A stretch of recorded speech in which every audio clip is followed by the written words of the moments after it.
போட்டின்னு வந்துட்டா எப்பவும் எதுலையும் நம்பர் 1 வர்றதுக்காக என்ன வேணாலும் செய்வேன்.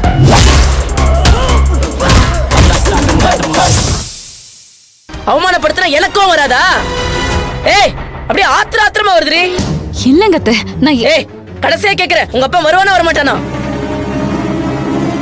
கூப்பிட மாட்டாரு. என்ன மாட்டாரோ மோட்டாரோ, அவன் ஒரு வெறும்பைய. கூப்பிட மாட்டான், கூப்பிடவே மாட்டான். கல்யாணம் பண்ணி கொடுத்தா மாப்பிள்ளை வீட்டுல இருந்து சீர் கேட்பாங்கன்னு சொல்லி கல்யாண மேடையிலே எழுதவும் இல்லைன்னு எழுதி வாங்கிட்டு போனவன் பொம்பளை புள்ளைய பெற்றுருவானா? ஆனா சீர் செலுத்தி செய்ய சொன்னா வலிக்குதா? அடேங்கப்பா, நானும் ஊருக்குள்ள எத்தனையோ பேரை பார்த்திருக்கேன். ஆனா உங்க அப்பா மாதிரி ஒரு விளங்காதவனா நான் பார்த்தது இல்லம்மா. அத்தை, ஏய், இந்த சத்தம் எல்லாம் இங்க போடக்கூடாது.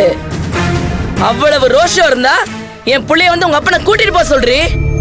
தலை தீபாவளி அவனுக்கு அங்க நடக்கணும். கூப்பிடுவாங்க அத்தை.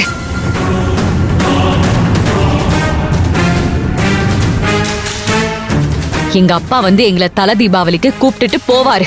என்னடி சொல்ற? கூப்பிடுவாரு. நிஜமாவா? நிஜமாதான் சொல்றேன். உங்களுக்கு அவர் வந்து கூப்பிடணும், அவ்வளவுதானே? அவ்வளவுதான். என் பிள்ளைக்கு முறையா நடக்க வேண்டிய சம்பிரதாயம் அத்தனையும் நடக்கணும். வேற என்னப்பா நான் சொல்ல போறேன்?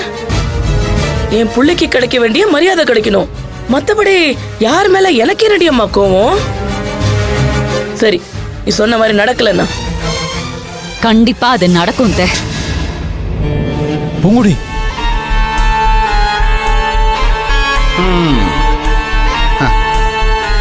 இதுக்கு தான் 3 பேர் கூடி கூடி நின்னு பேசுனீங்களா? நாரதர் கலகம் நன்மையில முடியும்னு சொல்லுவாங்க. ஆனா உன் கலகம் இந்த குடும்பத்தையே நாசம் பண்ணிடும். இந்த பாரு, இப்ப சொல்றேன், நீ பூங்குடிக்கு கெட்டது பண்றதா நினைச்சுக்கிட்டு இருக்க. ஆனா நீ பண்ற ஒவ்வொரு கெட்டதும் அந்த பிள்ளைக்கு நல்லதா தான் முடியும். நீ வேணா பாரு. போயா. மா, என்னம்மா இவர் இப்படி சொல்லிட்டு போறாரு? ஆமா, உங்க அப்பா பெரிய விஸ்வாமித்திரரு. அவர் சாபம் விட்டா நம்மளுக்கு பழிச்சிருமா? போடி. அந்த சிவசாமியை பத்தி எனக்கு தெரியும். இவ போய் என் புருஷனுக்கு தலை தீபாவளி நடத்தணும் கூப்பிடுங்கன்னு வந்து சொன்னா அந்த ஆள் அதே இடத்துல இவளை பெட்ரோல் ஊற்றி கொளுத்திடுவான். ஆமா ஆமா. இதுக்கப்புறம் என்னெல்லாம் நடக்க போகுதுன்னு பாரு. ஜாலியா இருக்க போகுது. சந்தோஷமா பார்த்து ரசிக்கலாம்.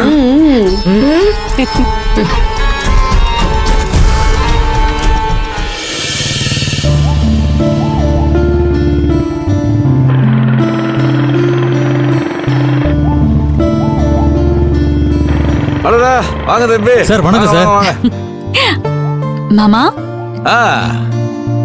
என்ன பூங்குடி? மாமா, பார்த்து ரொம்ப நாள் ஆச்சு. ஆமா மாமா. வணக்கம் சார். என்ன இந்த பக்கம்? வணக்கம் தம்பி. உங்களை பார்க்க தான் மாமா போயிட்டு இருக்கோம். அப்படியா? என்ன திடீர்னு? ரொம்ப முக்கியமான விஷயம் மாமா.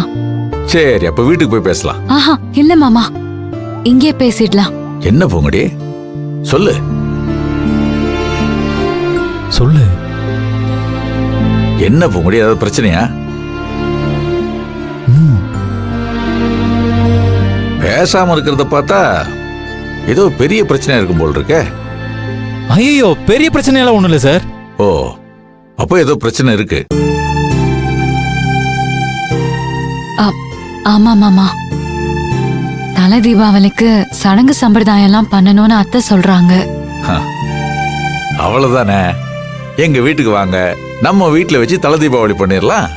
அது இல்ல மாமா, அப்பா வந்து கூப்பிடணும், அங்க நாங்க போய் தலை தீபாவளி கொண்டாடணும்னு அத்தை சொல்றாங்க. என் பையனோட கல்யாணம் தான் திடுதிப்புன்னு நடந்துருச்சு.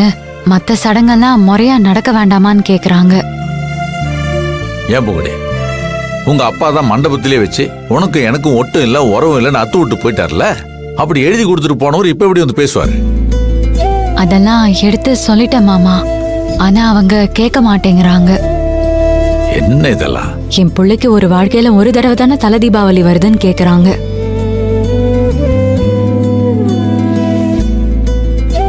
சரி பூங்குடி, அவங்க சொல்றதெல்லாம் சரிதான். ஆனா எதுவுமே நடக்காது. சிவசாமின்னு கொம்பு முளைச்ச ஒருத்தன் இருக்கான். அவன் இதுக்கெல்லாம் ஒத்துக்க மாட்டான்னு சொல்ல வேண்டியது தானே, சொல்லி புரிய வைக்க வேண்டியது தானே.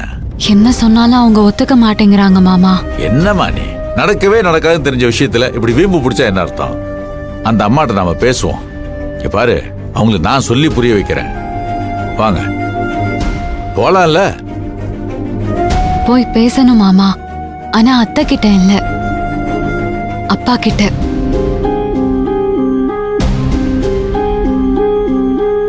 என்ன பூங்குடி சொல்ற? தலை தீபாவளிக்கு கூப்பிட்டா அப்பா ஒத்துக்குவாரு. அதுக்கு நான் பொறுப்பு. தலை தீபாவளி அப்பா வீட்ல தான் கொண்டாடுறோன்னு அத்தைக்கு நான் வாக்கு கொடுத்துட்டேன் மாமா. என்ன காரியம் பண்ணிருக்க? கனவுல கூட நடக்காத விஷயத்த சிவசாமி வந்து பண்ணுவானா? அதுக்காக தான் மாமா உங்களை பார்க்கலான்னு வந்தேன்.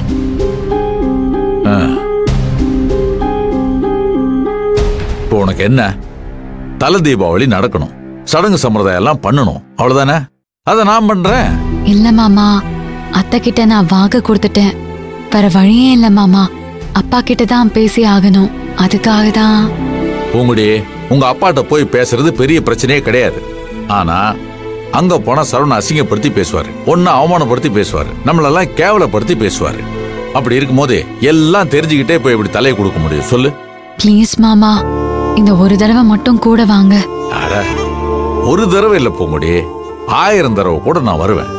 ஆனா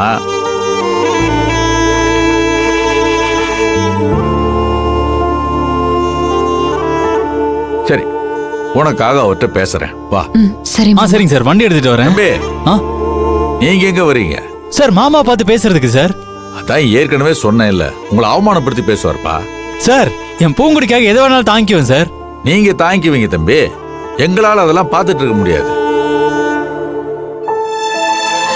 பூங்குடி, அவருக்கு எடுத்து சொல்லி புரிய வை. நாம என்ன அசிங்கப்பட்டாலும் பரவாயில்ல, அவமானப்பட்டாலும் பரவாயில்ல, தம்பிக்கு அதெல்லாம் வேணாம். சரவணா, ஆ, மாமா சொல்றது கரெக்ட் தான். நீ மாமா வீட்ல போயிரு, அப்பாவை நாங்க பார்த்து பேசிட்டு வந்துடுறோம். இல்ல பூங்குடி, அது வந்து நான் சொன்ன கேப்பியா மாட்டியா? கேப்பம் பூங்குடி. அப்ப நீ மாமா வீட்ல போயிரு, நாங்க போய் பார்த்து பேசிட்டு வந்துடுறோம். தம்பி, நீங்க வீட்டுக்கு போங்க, நாங்க பேசிட்டு வந்துடுறோம், சரியா? ஆ, சரிங்க சார். போலாம். நாங்க போயிட்டு வந்துடுறோம்.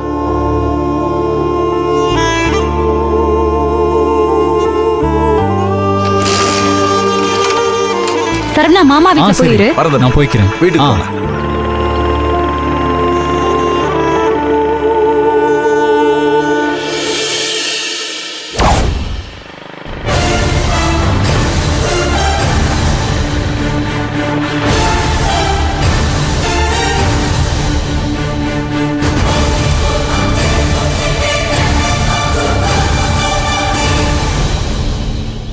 மாமா, என்ன உங்க அப்பன் கோவப்படுறத முதல் தடவையா பார்க்க போறியா என்ன?